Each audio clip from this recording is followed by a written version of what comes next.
السلام عليكم ورحمة الله وبركاته. kusoo dhawaada cashiradeenii barashada suuqan forex. Cashirkeena maanta waxaan kusoo qaadanaynaa waa trend line iyo support iyo resistance yaan kusoo qaadanaynaa. Cashirkeena maanta waxaan ku dhiganaa trend line iyo support iyo resistance insha Allah. meelaha trend line kala dhigto trend line ku waxa uu ka caawinayo sida aad uga faa'iideysanayso support ka meelaha la dhigto shuruudaha loo baahan yahay waxaas oo dhan baynu maanta insha Allah isku dayaynaa inaynu ka hadalno hadduu ilaahay idmo. cashirkeena maanta intaasaynu kusoo qaadanaynaa insha Allah. soo dhawaada. haddaynu ka horeyno qodobka koowaad ee ah trend line waxaan isticmaalaya horta waa MT4 training view-gana cashir baan ka diyaariyey. cashirkaasaad ku noqonaysiin qofka training view isticmaali kaasuu insha Allah soo daawani kii kalena MT4 ka isticmaali qaanis MT4 kiisa u isticmaalaya.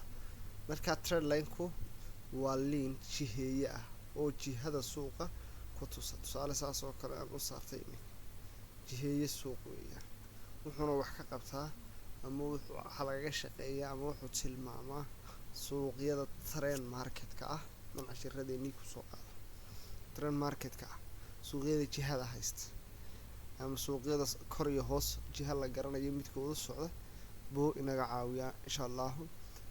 trend line-kaas maanta isla yar eegayna wana soo koobina siday macquul tahay. trend line-ku waa jiheeye ama tusiye ku tusaya jiha ama bar suuq u socda. tan maxaa looga baahan yahay in ku shardiya trend line horta suuqa waxaan ku wari trend market oo kor u socda ama hoos u socda. hadda suuqaas oo kale aan sameynayno kor buu u socdaa saarka ka aragteen kor buu u socdaa.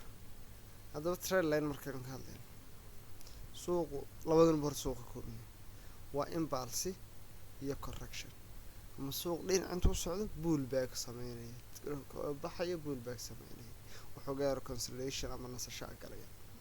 marka trend line markaan ka hadlayno waa inuu taabtaa ugu yaraan laba ka mid ah pullback oo suuqu sameeyo ugu yaraan laba ka mid ah pullback oo suuqu sameeyo waa inuu taabtaa iyo wixii ka badan.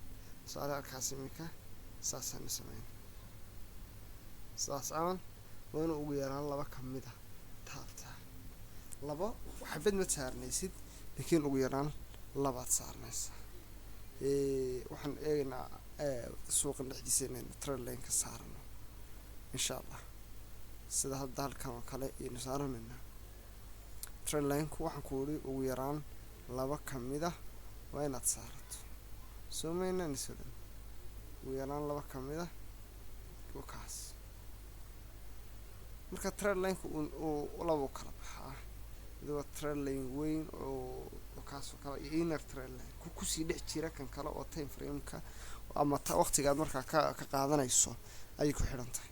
marka waxa uu shardiyaa trend line-ka inuu ku taabtaan laba ka mid ah suuq meelaha ka nastay saal lacagtan oo kale saanay u soo dhaqaaqday halkaas soo aragtid halka markay joogto way yar laabantay korbay yar laabantay in yar markay laabantay kor u noqotay waa ka soo taabsatay haddana hoos baa loo soo daayay soo aragtid la halka kadib haddana maxay sameysay korba u noqotay suuq toosan oo qurux badan oo noqonayn ma jiro.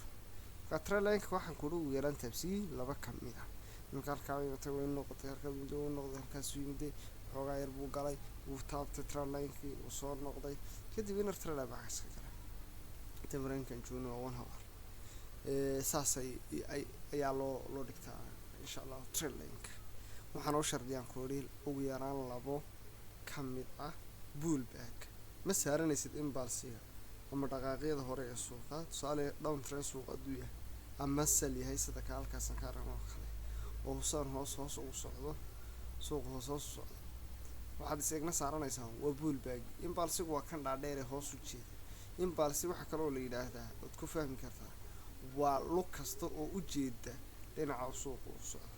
Tusaale suuqa hadduu down trend yahay ama suuqu sell yahay sida hadda halkaasaan ku sameynayno oo kale, waxaa la yidhaahdaa mid walba oo sell u jeeda, dhaqaaq walba oo sell u jeeda waa imbalance, dhaqaaq walba oo kasoo hor noqday ama kasoo horjeedina waa pullback.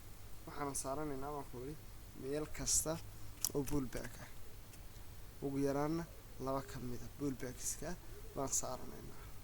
marka trend line-ka qaabka loo dhigtahay waa qaab noocaasa. suuqi trend marketkana lagaga ganacsadaa waxa uu ku tusaa jihada suuqa dhinac u socda, sida halkaas iminkaan ku sameynay oo kale iyo trend line-ka loo saarta. trend line-ka markaa saaranayso 4 hour baa laga soo bilowdaa, 4 hour baa laga soo bilowdaa, kadib waxaan jeedaa day baa laga soo bilowdaa. dadka qaar week bay kasoo bilowdaan, dadka qaar baa bil kasoo qaata, laakiin anu ahaan waxaan isticmaalaa day iyo 4 hour-ka. marka trend line markaad sheegaysano aad sameynaysana ugu yaraan 2 taabasho oo pullback ah, ama ugu yaraan 2 taabasho iyo wixii ka badan 3 taabasho 4 taabasho oo suuqu sameeyo waad sii raacin kartaa.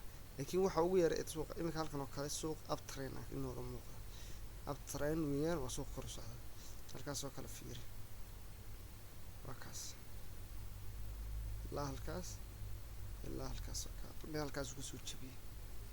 trend line-ka ugu yaraan waxaan ku yidhi 2 taabasho, halkaas ayba 2 taabasho tahay ilaa kor buu u socday, waa halkaasuu ka taabtay, halkaasuu soo dhawaaday, halkaasuu caadi uga taabtay, halkaasuu taabtay, markaa socday uu jabiyey, uu kasoo baxay kusoo noqday. waa kaas waa markuu up trend yahay. down trend markuu yahayna waa naga halkan ku samaysana isna. marka trend line waa kaas, trend line waa kaas.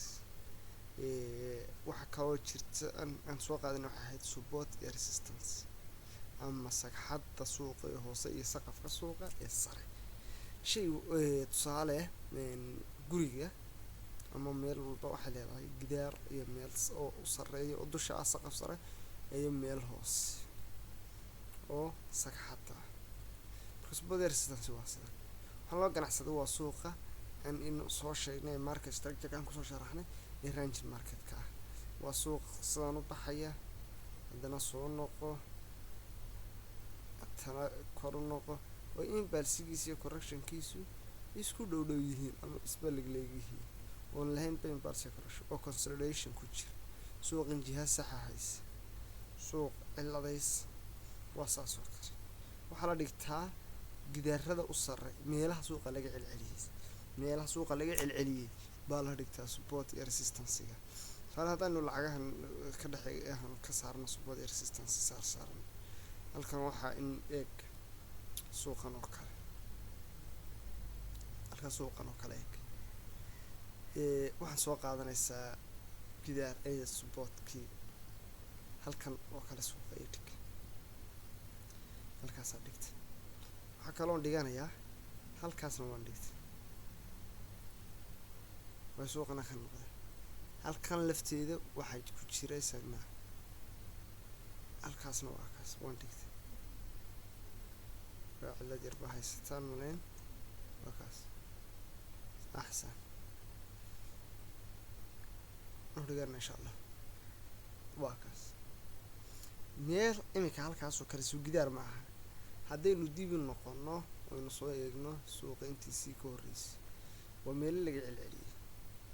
iminka kan saroo kale halkaas waa laga celiyey, markaasoo kale waa kaa lagu dul noqday, markaas waa lagu dul noqday, halkaas waa lagaga noqday. gidaarada haddii aad barato suuqa meeshii mar laga celiyey ugu yaraan waa kaas, halkaas waa la celiyey, ugu yaraan mar kalena waa laga celinayaa. marka support iyo resistance-gu waa muhiim, aad iyo aad buu muhiim u yahay inuu qofku fahmo, aad buu muhiim u yahay. meelaha la saaranayo waxa weeye meel walba oo suuqu ka noqday, ama meel walbood u aragto inuu gidaar ka xigo. suuqan oo kale hadda uu soo halkaa markuu soo jibiyey uu soo shubmay xoogaa retest sameeyey kandhalkaasi, xoogaa markuu retest sameeyey uu soo shubmay hoos buu soo daatay. mar alli marka gidaar noocaas aad aragto support waxaad saaranaysaa linkan baad saaranaysaa, kadib inta lagu jebinayo iyaad sugaysaa. marka lagu jebiyo retest baad ka sugaysaa. tusaale haddaan kusoo qaadano halkan ku sawirana teeniyo aan gacanta ku samaysan suuq saas oo ahaa kadib meelaha halkaa markuu joogaa lasoo celiyey, halkaa markuu socdaa haddana dib loo celiyey. waa lagu kala awood weynaan laayahay. waayo suuqyadan trend marketka waa lagu kala awood weynaan, waa awoodda lagu kala leeyahay. kanse laguma kala awood weyn. buyerska sellerska awoodooda isle haddana uu soo noqday suuqa. halkaas markuu marayay adigoo gidaar saaro, markuu labada kuu sameeyey gidaar samayso ma saaratay, hoostan kale laga celiyeyna mid kalaad saaratay, suuqa noqnoqoshadiisa la socotaa. halkaa markuu marayay ayaa dib inta looga celiyey iyuu saa u jabsaday, kor buu jebiyey. waxaad sugaysaa inuu gidaarkii u jebiyey retest samey, kusoo yar laabto ama soo laabasho yar ku samey, sida halkaas hadda soo laabashada ugu sameeyey oo kale. kadibna uu halkaa ku xidhmo oo ku tuso candle kalo rejection dib loo noqonayo kuu sheegay. markaas halkaasaad entry ka dhiganaysaa, stop lossna xoogaa yar baad kasoo dambaysiinaysaa, halkaa baad ka galaysaa. waa saa support iyo resistancega adeegsigooguna waa sida meel walboo gidaara iyaa la dhigtaa. hoos ahaan hadda suuqa uga ganacsanaysan sidoo kale markuu hoostii kuu soo jebiyo, halkaa kuu jebiyo saasoo kale kuugu jebiyo, oo eedna waxaad ka sugaysaa inuu pullback kuu sameeyo. waxaad sugi inuu sanoo kale kuugu noqdo oo pullback kuugu sameeyo ayaad sugi, oo markaana halkaa kuugu xidhmo candle rejection kuu sameeyo noqdana hoos buu cararaya. markaas support iyo resistancegu waa gidaaro muhiim inaad baratana aad bay muhiim kuugu yihiin.